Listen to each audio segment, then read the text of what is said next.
So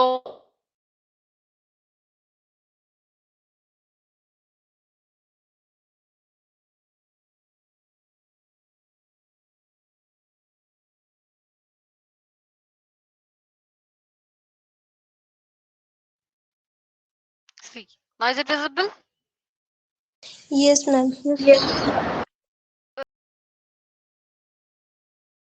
We are going to solve this question, girls. 0 to pi by 2 हमें integrate करना है with in the cos nx into dx.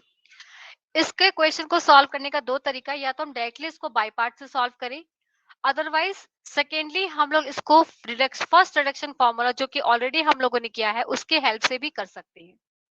अगर ये question 3 to 4 marks में पूछता है, then we can directly write this formula as we write here from the first reduction formula we know that this one. Okay, यही first reduction formula होता है 0 से पाई by 2 cos mx cos nx into dx, और इसकी value होती है m divided by m plus n i m minus one comma n minus one के बराबर. इस वैल्यू में क्योंकि हमें देखो यहाँ पे n लाना है, तो हम क्या करेंगे, पुट कर देंगे m equal to n and then will proceed this value. एक ये तरीका होता है, बट क्योंकि ये क्वेश्चन अगर 8 नंबर या 7 नंबर में पूछेगा तो हम लोग फिर इस तरह से इसको सॉल्व नहीं कर सकते. What we do, we can solve this question by using by parts. So now I'm using by parts here, and therefore I am writing here vn comma n, क्योंकि यहाँ पे देखो पावर भी इसकी n है, एंगल भी n है, that is why I have written here vn comma n, and this is equal to integration cos nx cos n times x dx. So applying the by parts we have cos nx को बाहर रखा, cos nx की integration किया तो हमें मिल गया sin nx divided by n minus integration cos nx का डिफरेंशिएशन करेंगे तो आ जाएगा n cos n minus 1 into x minus sin x. Then again I have sin nx divided by n into dx. Now this n and this n is getting cancelled. So this value is equal to cos nx sin nx divided by n plus integration cos n minus 1x sin nx into dx. Okay, अब देखो यहाँ पे जो formula हम लोगों को generate हुआ है वो है sin x into sin nx में. तो हम चाहेंगे यहाँ से जो फॉर्मूला जनरेट हम लोगों ने किया उसको हम किसी तरह से cos के टर्म में इसको चेंज कर दें. तो देखो फॉर्मूला होता है cos n minus one x. जब हम जानते हैं कि इस फॉर्मूला को अगर हम सॉल्व करें तो मेरे पास एक sin x और sin x का मल्टीपल का टर्म जरूर मिलेगा. cos a माइनस बी अगर करते हैं तो cos a इंटू कॉस बी, फिर आ जाता है plus sine A into sine B. मतलब देखो दोनों के टर्म साइन में आने के लिए हमें क्या अप्लाई करना होगा, either you use the cos a minus B और cos a प्लस बी. तो मैंने यहाँ पे cos n माइनस वन को अप्लाई करा तो ये वैल्यू मिला. अब क्योंकि इसकी वैल्यू को हम फाइंड कर रहे हैं तो हम लिख रहे cos nx into sine x, sorry sin nx into sine x equal to cos n minus one x minus cos nx into cos x. Fine. अब इस वैल्यू को हमें क्या करना है, इस वैल्यू को हम यहाँ पे पुट करेंगे. नाउ देयरफॉर इस वैल्यू को इंटीग्रेशन में डालेंगे तो कितना आ जाएगा, देखो therefore V n comma n is equal to क्या आ जाएगा, cos nx sin nx divided by n plus integration cos n minus one x, यहाँ पे आ जाएगा cos n minus one x minus cos nx cos x into dx के बराबर. Fine girls, देखो अब सारे कॉस में आ गए ना, ये भी कॉस ये भी कॉस ये भी कॉस ये भी कॉस, तो सारे के सारे टर्म आ गए कॉस में. अब इसको हम लोग क्या करेंगे, सॉल्व करके लिख लेंगे कि कितना वैल्यू हमें मिलता है यहाँ से. तो सॉल्व करेंगे तो आ जाएगा cos nx sin nx divided by n plus यहाँ पे देखो क्योंकि n और n था तो दोनों कैंसिल हो गया है बाहर, तो यहाँ पे हमें मिल जाएगा cos times n minus one x cos times n minus one x और फिर माइनस इंटीग्रेशन. जब इस टर्म को सेकेंड वाले टर्म से मल्टीप्लाई करेंगे तो ड्यू टू यहाँ पे x है, यहाँ पे cos x है, ये बन जाएगा cos nx into cos nx into dx के बराबर. फाइन. अब ये देखो लेफ्ट साइड की ये जो वैल्यू ये क्या है, ये यही वैल्यू है cos nx इंटू dx के बराबर. तो अब इस वाले वैल्यू को लेफ्ट साइड ले आए तो ये क्या आ जाएगा, टू टाइम्स में आ जाएगा ये वैल्यू. गर्ल्स समझ में आ रहा है सभी को? Yes, ma'am. ओके,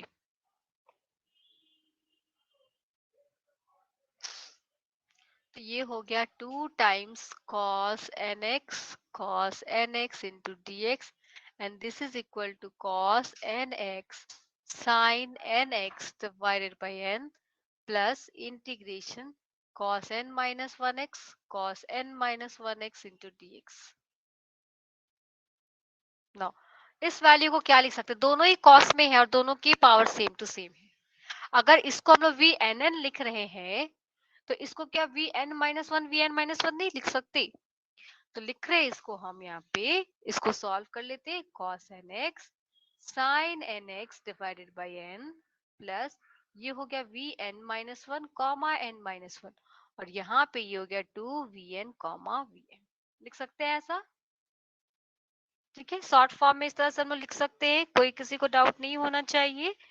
तो अब देखो यहाँ से जो हमें फॉर्मूला मिला है वो क्या हो जाएगा? अब इसमें हमें क्या करना है? लिमिटिंग वैल्यू अप्लाई करनी है। देयरफॉर इस 2 को यहाँ से हटा देते हैं। चलो, तो ये इसका ओरिजिनल फॉर्म लिख ले रहे हैं। This simply V n n मतलब क्या? cos nx dx, this is equal to cos nx sin nx divided by 2 times n plus 1 by 2, ये हो गया integration cos n minus 1x into dx। Girls यहाँ तक सभी को समझ में आया है एक्सपेंशन किस तरह से हम लोग इसको सिंप्लीफाई कर रहे हैं? Yes, ma'am. ओके, अब हम लोगों को क्या चाहिए? लिमिटिंग वैल्यू चाहिए। देयरफॉर अब यहाँ पे नेक्स्ट देखो, क्योंकि क्वेश्चन में जो पूछा गया था वो हमें लिमिट के साथ था। 0 टू पाई बाय 2 की वैल्यू कितनी होगी? तो एक एग्जैक्ट वैल्यू अब हमें फाइंड करना है। तो इसकी वैल्यू तो हमने निकाल लिया यहाँ से, तो अब निकालते हैं। Therefore 0 to pi by 2 cos nx dx कितना होगा? तो ये वैल्यू हो जाएगी 1 by 2n बाहर, cos nx sin nx divided bye 1, sorry कुछ है ही नहीं, 0 टू पाई बाय 2 बाहर रख लेते, and then we have a plus half integration 0 to pi by 2 cos n minus 1x dx। ठीक है, अब देखो ये वाली वैल्यू तो 0 हो जाएगा क्योंकि मल्टीपल ऑफ cos x है, यहाँ पाई बाय 2 यहाँ पे 0 है, और ये मल्टीपल ऑफ sin nx है। तो ये वैल्यू बाय लिमिट पुट करने के बाद हमें क्या मिला? 0 मिल जाएगा। तो यहाँ पे सिर्फ जो वैल्यू बच जाएगा वो है 0 to pi by 2 cos n minus 1x into dx के बराबर। ओके गर्ल्स, यहाँ तक सभी को समझ में आया है? अब आगे प्रोसीड करते हैं कि आगे हम लोग किस तरह से इसको बनाएंगे। फाइन, यहाँ तक में किसी को डाउट है तो बोलिए। गर्ल्स समझ में आया ना? कब ये क्वेश्चन, अगर ये क्वेश्चन लॉन्ग मार्क्स में पूछता है 8 नंबर 7 नंबर में, तो हमें पूरा एक्सपैंड करके दिखाना है। अगर शॉर्ट में पूछता है 4 मार्क्स 3 मार्क्स, तो डायरेक्टली हम लोग फॉर्मूला लिख के इसको जनरेट कर देंगे। अब इस फॉर्म को हम लिख रहे हैं यहाँ पे I n comma n equal to 1 by 2 I n minus 1 comma n minus 1, क्योंकि हमें इंटीग्रेशन चाहिए। तो एक फॉर्मूला हमें तैयार करना है। देखो यहाँ पे अब इसकी वैल्यू निकालेंगे, फिर I n minus two n minus two आ जाएगा, फिर उसकी वैल्यू निकालेंगे। तो इस तरह से हम लोग आगे प्रोसीड करेंगे। तो आते हैं नेक्स्ट पेज पे।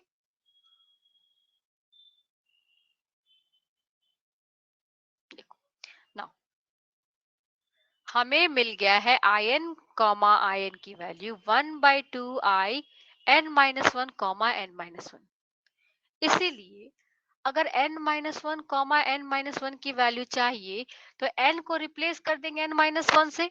तो देखो n माइनस 1 n माइनस 1 आ गया, और यहाँ लिख देंगे आई n माइनस 1 से चूंकि रिप्लेस किया है तो ये बन जाएगा n minus 2 comma n minus 2 के फॉर्म में। इसी तरह से अब आगे प्रोसीड करेंगे और n माइनस 2 की वैल्यू फाइंड करेंगे। तो ये हो जाएगा n minus 3 comma n minus 3। अब इस तरह से चलते चलते हम कहाँ तक प्रोसीड कर सकते हैं? Anyone just tell me. हम लोग का जो इंटीग्रेशन है वो कहाँ तक हम प्रोसीड कर सकते हैं। अभी 1 सब्ट्रैक्ट किया, फिर 2 सब्ट्रैक्ट करेंगे, फिर 3 सब्ट्रैक्ट करेंगे, करते करते कहाँ तक हम आ सकते हैं, हम n तक जा सकते हैं, मतलब n टाइम्स हम जा सकते हैं। तो अगर n टाइम्स हम जाएंगे तो देखो 1/2 1/2 1/2 भी तो n टाइम्स मल्टीप्लाई होगा। तो यहाँ पे हम कर रहे हैं i n माइनस n, तो i n माइनस n का मतलब क्या हो जाएगा, 0 0। ठीक है, तो यहाँ Yes, पे ma'am. जो हमें वैल्यू मिल जाएगा एट लास्ट वो कितना होगा, I n, therefore I n equal to what हो जाएगा, 1/2 1/2, यहाँ पे एन सो ऑन लिख देते हैं। अब फिर कितना बार, एन फैक्टर्स, एन बार ही आएगा, और लास्ट वैल्यू क्या आ जाएगा बोलो। जब देखो ये वाली वैल्यू आई ना, तो ये वाले वैल्यू को इसमें पुट करेंगे, फिर ये वाली वैल्यू को इसमें पुट करेंगे, इस तरह से पुट करते हुए जाएंगे सिमिलरली। तो लास्ट में हमें क्या मिलेगा, 0,0 मिलेगा, क्योंकि n टाइम्स है ना, जैसे -1 किया, फिर -2 किया, फिर -3 किया, तो -n भी तो करेंगे, n माइनस n करेंगे लास्ट में, तो मिल जाएगा i 0,0। क्लियर है गर्ल्स, समझ में आ रहा है कैसे कर रहे हैं Yes, ma'am. In this. Okay, तो अब ये वैल्यू क्या हो जाएगा, देखो तो ये हो गया 1/2 की पावर n। ठीक है, आप इसको whole to the power n भी कर सकते हो, हम 1/2 की पावर n कर दे रहे। इंटीग्रेशन i 0,0 का मतलब क्या, 0 से π/2 cos nx होता था ना, तो cos क्या, 0x, फिर cos nx 0 into x into dx, मतलब ये वैल्यू कितना हो गया, 0 to π/2 into dx, that is what, this value is 1/2n into x 0 to π/2, and now we have this value as 1/2 to the power n into π/2, and this is what, pi divided by 2 to the power n plus 1। तो यही हो गया integration over what, cos nx dx over 0 to π/2 की value.